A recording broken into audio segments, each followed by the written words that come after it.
Pues presten atención porque hoy estrenamos nueva sección en Para Todos Lados. Ya nadie duda, ¿no?, de la importancia de la comunicación en las relaciones humanas, pero nosotros nos queremos centrar básicamente en la comunicación no verbal, en el lenguaje no verbal. Cómo nos miramos, qué significa el movimiento de manos y brazos, cómo nos expresamos con los gestos. Dicen los expertos que muchas veces acabamos diciendo más cosas sin hablar que cuando hablamos y que con los gestos, la mirada, con las expresiones solemos decir más verdades que cuando hablamos. Pues bien, para hablar de todo esto tenemos la fortuna de contar con nosotros con Teresa Baró, es consultora profesional, experta en comunicación personal. Muy buenas tardes, Teresa, bienvenida. Buenas tardes, gracias. Un placer abrir esta sección contigo. Bueno, ¿es verdad que decimos más cosas cuando no hablamos que cuando lo hacemos? Sí, incluso más sinceramente. Se dice que se puede mentir con las palabras, pero es mucho más difícil mentir con el gesto. Los gestos acompañan, complementan, matizan el mensaje de las palabras. Incluso a veces lo contradicen. Bueno, o sea que es verdad que entonces un gesto, una mirada, no sé, transmite más sentimiento que la palabra.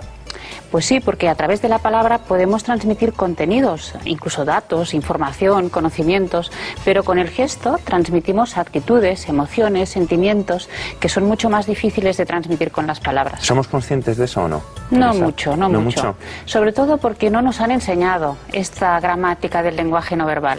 En la escuela nos enseñan la gramática del lenguaje verbal, de las palabras, cómo se ordenan, cuál es la forma correcta, cómo argumentar, cómo construir un discurso.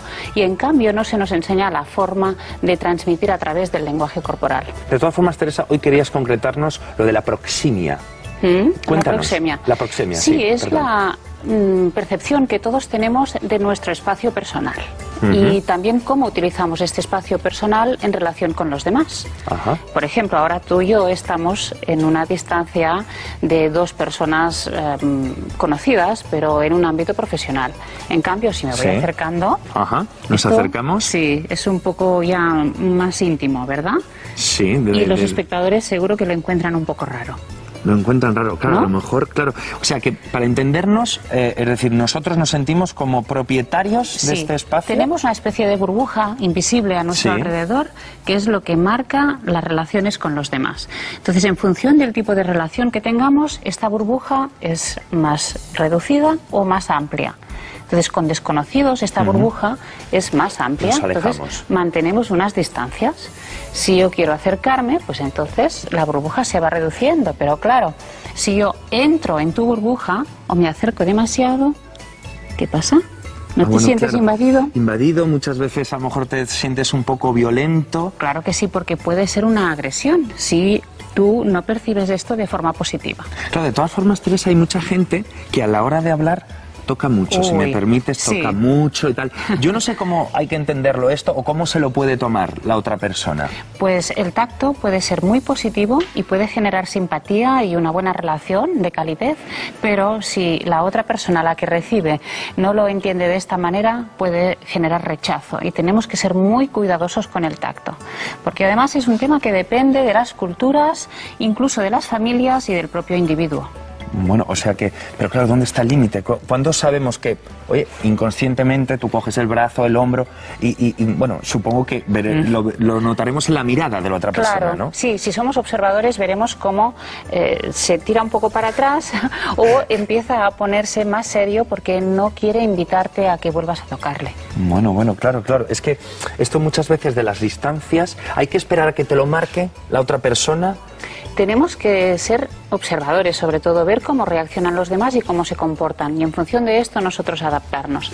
Pero fíjate que el tema de la distancia en nuestra cultura, en la cultura occidental y sobre todo mediterránea, tiene unas pautas muy fáciles.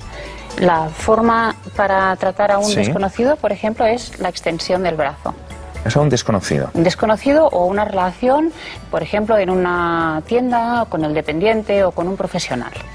En cambio, si estamos a esta distancia, a la distancia del codo, ya estamos en una relación íntima. Claro, más cercana, más de familia familiar. o de pareja o de un amigo. Pero de todas formas, Teresa, muchas veces subimos al autobús, al metro, entonces vamos a simular un poco, estamos muy pegados, no hay sitio, es inevitable tocarse. Inevitable. ¿Qué pasa aquí? Claro. Sí, eso lo sabemos los que vivimos en ciudades. O los que cogemos el transporte público Sí, lo señor. sabemos, somos conscientes. Bueno, pero fíjate que hay una forma de compensar todo esto automáticamente, que es a través de la posición. No nos vamos a quedar de frente, ¿verdad? Así Claro, pegados. quedas un poco, sí. Y nos ponemos de lado o apartamos la mirada, que es otra forma de compensar esta intimidad que no queremos, porque no es una intimidad deseada. Entonces, si apartamos la mirada, es como decir, bueno, yo no tengo más remedio que estar así, pegado a tu cuerpo, pero no quiero tener nada contigo. Claro, claro, o sea, son esas situaciones violentas que muchas veces se producen y hay que llevarlas de la mejor manera posible. Claro, claro, porque tenemos que ser educados también, ¿verdad? Claro, y claro. no hay más remedio. Claro, es que no queda otra, no queda otra. De todas formas, se dice, Teresa, que los latinos, ¿no? Necesitamos menos espacio que, por ejemplo, los nórdicos. ¿Es así? Cierto, sí, sí. Las distancias son más cortas entre los latinos normalmente y por eso también nos tocamos más, igual que gesticulamos más. Claro. Hay algunas culturas que mantienen más distancias, por ejemplo, los japoneses. ¿Todavía más que los nórdicos? Sí, y no se tocan apenas. Su forma de saludar no es con apretón de manos, sino que te hacen una reverencia. Pero yo creo que de todas formas, en esto de la comunicación no verbal, el tocarse creo que es fundamental. Yo no sé si, claro, lo comento yo desde el punto de vista latino o soy una persona que me gusta mucho apretar, ¿no? A lo mejor es un defecto, no lo sé. Teresa. Si es en el momento oportuno y en la situación que lo requiere, sí.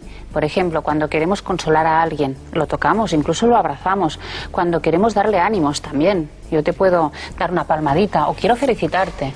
Hay situaciones en que el tacto da transmite unas emociones positivas y puede ayudar a la relación. En cambio, cuando yo te estoy tocando para mantener tu atención, te estoy hablando y te voy tocando, ¿verdad que molesta más? Ya es el y tú te vas unicordio. apartando. Claro, Sí. más que Exactamente.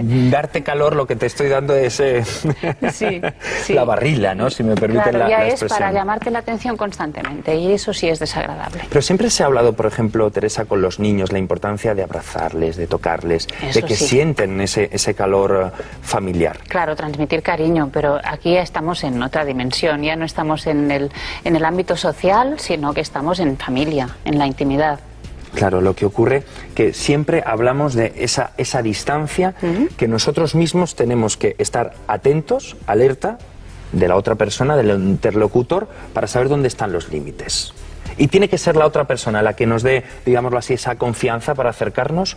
Sí, si tú te acercas demasiado a alguien y ves que retira un poco el paso, pues entonces ya sabes que esta persona no desea que invadas su espacio personal. Es complicado, ¿eh?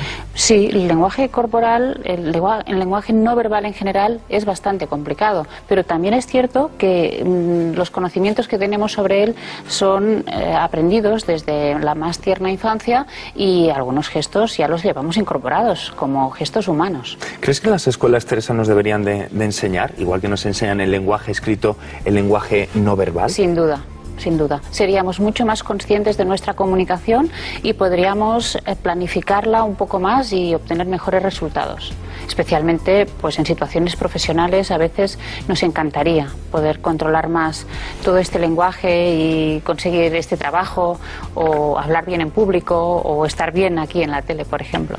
Claro, porque muchas veces la comunicación no verbal implica silencios, pausas, tensiones, incluso en el campo de la seducción, porque muchas veces se mezcla ahí, ¿no? Claro que sí, el buen seductor domina el lenguaje no verbal, claro que sí. El buen seductor...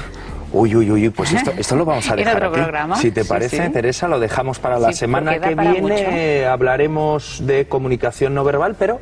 Si quieres hablar de seducción, vamos allá, podemos dar algunas pautas. ¿Daremos pautas, Teresa? Lo dejamos aquí.